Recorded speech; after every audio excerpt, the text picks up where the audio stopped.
જયપાલસિંહ મુંડાની 123મી જન્મ જયંતિ નિમિત્તે ઝઘડિયા તાલુકાના ફુલવાડી ગામ ખાતે ભવ્ય ઉજવણી માટેનો કાર્યક્રમ યોજાયો હતો। કાર્યક્રમમાં દેડિયાપાડાના ધારાસભ્ય ચેતર વસાવા મુખ્ય મહેમાન તરીકે ઉપસ્થિત રહ્યા હતા। આજે જયપાલસિંહ મુંડાની 123મી જન્મ જયંતિ નિમિત્તે ઝઘડિયા તાલુકાના ફુલવાડી ગામ ખાતે ભવ્ય ઉજવણી માટેનો કાર્યક્રમ યોજવામાં આવ્યો। આ કાર્યક્રમમાં દેડિયાપાડાના ધારાસભ્ય ચેતર વસાવા મુખ્ય મહેમાન તરીકે ઉપસ્થિત રહ્યા। કાર્યક્રમ પ્રસંગે ધારાસભ્ય ચેતર વસાવા સાથે ધનરાજ વસાવા અને આદિવાસી સમાજના આગેવાનો અને હોદ્દેદારો તેમજ કાર્યકર્તાઓ સાથે ફુલવાડી ગામના તેમજ આજુબાજુના ગામના ગ્રામજનો ઉપસ્થિત રહ્યા। આ પ્રસંગે ધારાસભ્ય ચેતર વસાવાએ આદિવાસી સમાજના લોકો સાથે જે રીતે અન્યાય થાય છે તે બાબતે ખાસ વાત કરી અને ઝઘડિયા જીઆઈડીસી ખાતે આવેલ ઘણી કંપનીઓ દ્વારા સ્થાનિક લોકોને રોજગારી પૂરી પાડવામાં નથી આવતી તેમજ રોજગાર આપે છે તો તેમનું શોષણ કરવામાં આવી રહ્યું હોવાનો આક્ષેપ સાથે મંચ પરથી જણાવ્યું હતું। આ પ્રસંગે કોઈ અનિચ્છનીય ઘટના ન બને તે માટે ઝઘડિયા પોલીસ દ્વારા બંદોબસ્ત ગોઠવવામાં આવ્યો હતો। વિડીયો જર્નાલિસ્ટ પ્રકાશ ચૌહાણ સાથે સત્યા ટીવી ન્યૂઝ ઝઘડિયા। આજે મોરાન ગોમકે જયપાલસિંહ મુંડાજીની 123મી જન્મ જયંતિની ઉજવણી ઝઘડિયાના ફુલવાડી ગામ ખાતે આયોજિત કરવામાં આવી હતી અને જે જયપાલસિંહ મુંડાએ સંવિધાન સભામાં આદિવાસી સમાજ માટે જે પ્રાવધાનો કરાવ્યા છે એમણે અનુસૂચિ 5ની પ્રાવધાનો કરાવ્યા છે।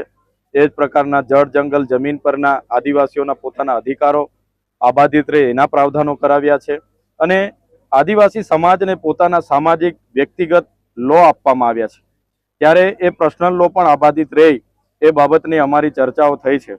અહીં ઘણા અસરગ્રસ્ત લોકો અમારી સમક્ષ આવ્યા છે જેમની જમીનો આ જીઆઈડીસીઓમાં ગઈ છે, જીએમડીસીઓમાં ગઈ છે અને એમને આજ દિન સુધી આ જીઆઈડીસીઓમાં કાયમી રોજગારી મળતી નથી, સાથે એમને યોગ્ય મૂળભૂત સુવિધાઓ પણ નથી મળી। ત્યારે અમે સરકારને સ્પષ્ટ કહેવા માંગીએ છીએ કે આવનારા દિવસોમાં એ ડમલાઈ કે વાલિયા જીએમડીસી હોય અમે એક પણ ઇંચ જમીન અહીંયા આપવાના નથી અને જીઆઈડીસીઓમાં પણ આવનારા દિવસોમાં જમીનો આપવાના નથી। સાથે સાથે આવનારા દિવસોમાં જીઆઈડીસીઓમાં અમે પોતે અમારા તમામ સાથીઓની આગેવાનીમાં અમે બધા ત્યાં પહોંચવાના છે અને અમે જે એમનું એસોસિએશન છે એમને પણ કહેવાના છે કે ભાઈ આમાં સ્થાનિક લોકોને કેટલા લોકોને 85% રોજગારી મળી છે।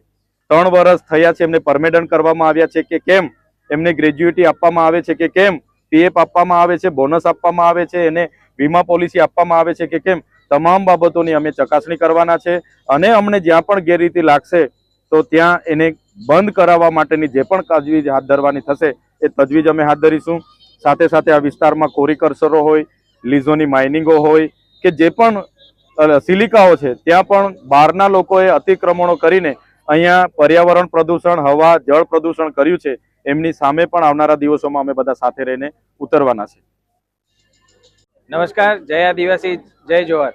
આજ રોજ જયપાલસિંહ મુંડા એમની આજે 3જી જાન્યુઆરીએ 123મી જન્મ જયંતિ નિમિત્તે ફુલવાડી ગામે એક ઉજવણીના ભાગરૂપે કાર્યક્રમ યોજવામાં આવ્યો હતો, જેમાં સમાજના આદિવાસી સમાજમાંથી આવતા ઘણા બધા નેતાઓ અને કાર્યકર્તાઓ ઉપસ્થિત રહ્યા હતા અને સાથે ફુલવાડી ગામના અને ઝઘડિયા વાલિયા નેત્રંગ વિસ્તારમાંથી પણ ઘણા બધા મોટી સંખ્યામાં સ્વયંભૂ રીતે આવ્યા હતા।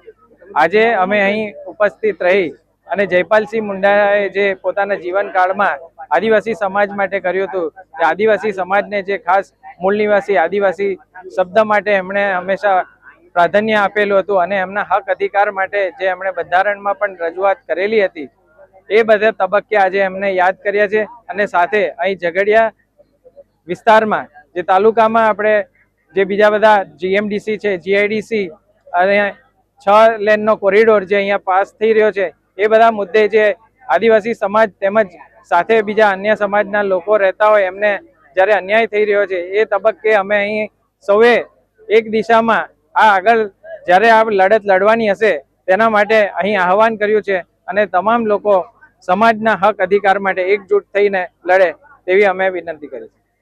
જય હિન્દ, જય ગરવી ગુજરાત।